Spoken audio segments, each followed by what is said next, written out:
Please welcome Jack Phillips and his attorney, Kristen Wagner. Welcome to the show, you guys. So, Jack, let me talk. So this all started when this gay couple, Charlie Craig and David Mullins, right? They came to your shop to order a cake for their wedding ceremony. And what was your immediate reaction when these two gay guys said, we want a cake for our wedding? I tried to politely tell them that I didn't do cakes for same-sex weddings. I serve everybody all the time, but I don't make every cake for every event that's required. You don't make cake for every event that is asked for you to make it? If you ask me to do something else. He also told them that he would sell pretty much anything in a star. So you would give them a different cake, just not a wedding cake? I would serve them gladly anything that I sell in my store. Oh, but just not the wedding cake. I get you. So did you have was there any part of it you felt bad about that you had to turn these lovely guys down? Yeah, it's a difficult thing to be in my position and know that somebody's requested me to do something that I can't in good conscience do. Not turning them away, it's just this event. Please understand that. I get you. All right. I understand the concern people have about government dictating to private businesses what their business should look like. But on this religious freedom argument, I struggle.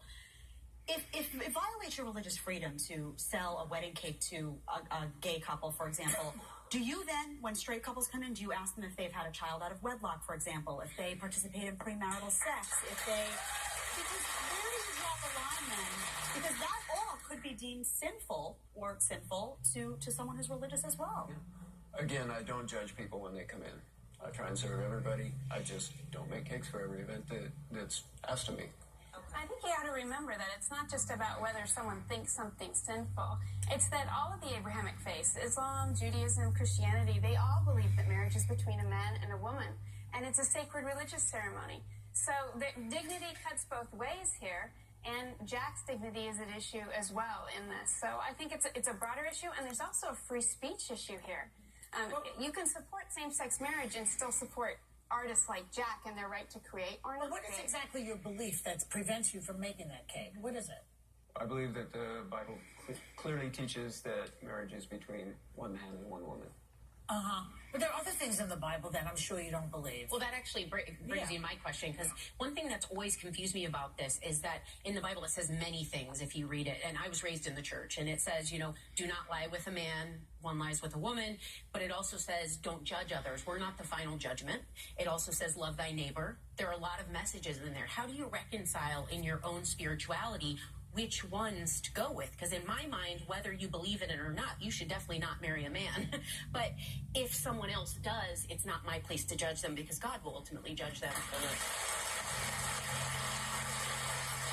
I'm not judging them. I'm not judging these two gay men that came in. I'm just trying to preserve my right as an artist to decide which artistic endeavors I'm going to do and which ones I'm not. There are other artistic endeavors that have no relation to same-sex couples at all that you decide. I just want to be clear about that. Sure. There's other things that they're not related to what are the gay other marriage. types of cakes that you won't make? Okay, I won't do cakes for adult theme parties. I don't do cakes for Adult Halloween. theme parties. Yeah, Halloween cakes. I don't do anti-American cakes, something that would be disparaging to somebody. I'm not really sure if there's Do you publicize that? Do people know that when they walk into the bakery, or would you even just as difficult as it is to just tell you now? No, it would be impossible. What if one ex-clan came in and they wanted a cake? They're having a party. They're all dressed up with their sheets. That sounds like kind of something that would be disparaging, and no, that would And you not say, happen. no, you would not. That's correct. I have a question for you, too, kind of bouncing off of Sarah's question. I know that you're a Christ follower, and Jesus was even criticized by some of his followers for hanging out with the lowest of the low and the tax collectors and the sinners. Did you ever ask yourself, what would Jesus do in this particular situation? Instead of denying them, do you think maybe Jesus would have said, I don't accept this, but I'm going to love you anyways? Do you think that maybe would have had a more powerful testimony? It still doesn't answer the question, would he have made the cake? And I don't believe he would have, because that would have contradicted the rest of the biblical Can you teaching. speak up just a little bit? Because I'm sorry, yeah. So you don't believe that, I just asked, what do you think Jesus would have done in that situation? I don't believe that Jesus would have made a cake. You don't? If he'd have been a baker. Oh, come on. But he would have. Jesus would have made the cake.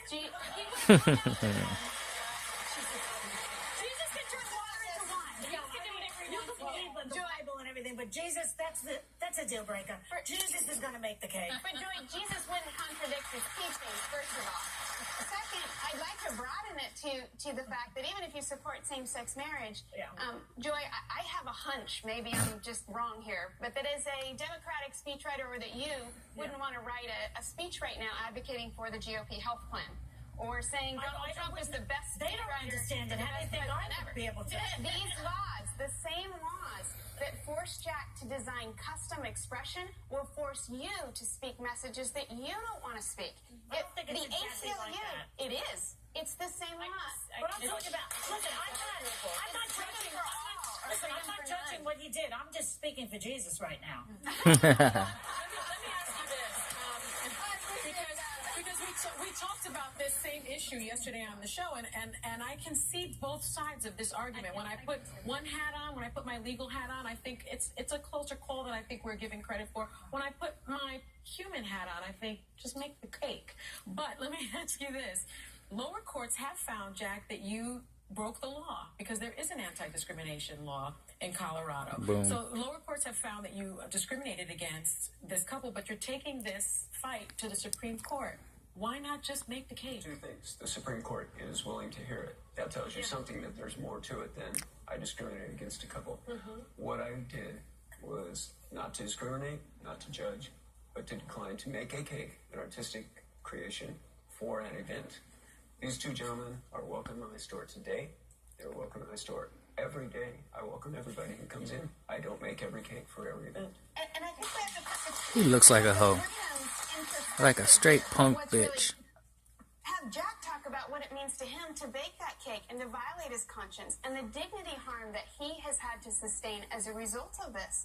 I think that's an important piece, as well as what he goes through when he makes the cake. It's a canvas that he's literally painting on. His heart and soul is going into that. I mean, he's received death threats. Have you lost business because of that? Well, because of the court's ruling that I have to start creating cakes against my faith, we've given up, stopped making wedding cakes, period. And so You're that's losing business. Good. It's bad business 40% decisions. easily. It's not about Over losing 40% business. of your business you've lost because of this? I can't document it, but yeah, that was a huge part of our business. We did a couple hundred wedding cakes a year. $500 average. It's a lot of money for a pop shop. Yeah, it is. That's too bad. And we got to keep in mind that the other cases that are going on right now, there are people facing jail time for these kinds of things. Literally, we have cases. We have a floristry case will be before the Supreme Court in just 2 weeks, asking the court to hear it. She's going to lose everything she owns at 72 years old for serving a customer for 9 years and referring him for a custom wedding, same-sex wedding designs. She'll lose everything she has. Well, there's a large issue here. I mean, some people are saying you could set back the law. You know, the case would set back the law 50 years. In terms of because discrimination. anybody could say I have religious freedom to deny you my wares. But I think Sonia would know, as a lawyer, that's not how it works. That's not how it works in the court. Cases are decided based on the facts of that case. To argue for some sort of slippery slope, even LGBT activists are saying there's no case in this country, nor is there any religion, that would actually advocate for denying someone because they say they're gay. All of these cases are about the right of expression, the right of the artist to create. And if the state can crush Jack, it can crush every single one of us. It certainly is a close call, but let me tell you, we reached out to the couples, the gay couples attorneys. They declined to comment at this time, but on the day that the Supreme Court announced it would be taking up this case, they said the law is squarely on David and Charlie's side because when business... It smells what the rock is cooking. The rock says, the rock says.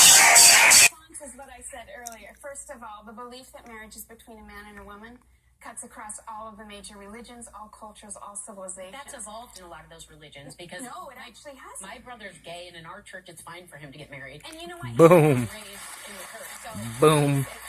there are a lot of God-fearing Christian gays that are accepted and loved, and they are choosing to love someone else. And so I do think the Bible has not changed because it was written thousands of years ago and That's right. translated 60 some times. So Thank what you. we're reading, even if you study the Bible, is interesting enough. But faith has changed and it has evolved to accept people. But is he allowed to have his faith? I totally agree with that, but I do feel it should be, I should know that when I go in, because when my brother walks in and That's can't right. buy a cake from him, I don't want to put my business there. It's my personal freedom. Amen. What do you say to that? Yeah. And what do you say to that? Because we discussed this. I know we're running out of time, but we discussed this again yesterday. Would you be willing to put up a sign that says, you know, this is a Christian bakery. This is a Christian establishment. I will not make cakes. You won't get any Jews A, buying B, C, cakes D. either, or Muslims, if you do Well, that. friends that are Jews and Muslims. Yeah. And so, But I mean, you might be putting off that. other religions I by don't doing think a that. Jewish person would not buy a cake because he's No, but if he said this is a Christian store, that could put people off. But he could list adult parties, Halloween, gay marriages, and just let everyone know these are the things I do. But I think the key is, first of all, Colorado law would prevent that, because many of these laws have publication bans. But second, the Supreme Court and even President Obama has recognized Jack's beliefs are in the mainstream. Millions of people of good faith believe this, and we need to be a tolerant society to allow different viewpoints. But you have to also protect the minorities, and in this case, the gay guys are the minorities. That's basically what the law is about. But you know what? I have to go. Thanks to Jack Phillips and Christian Wagoner.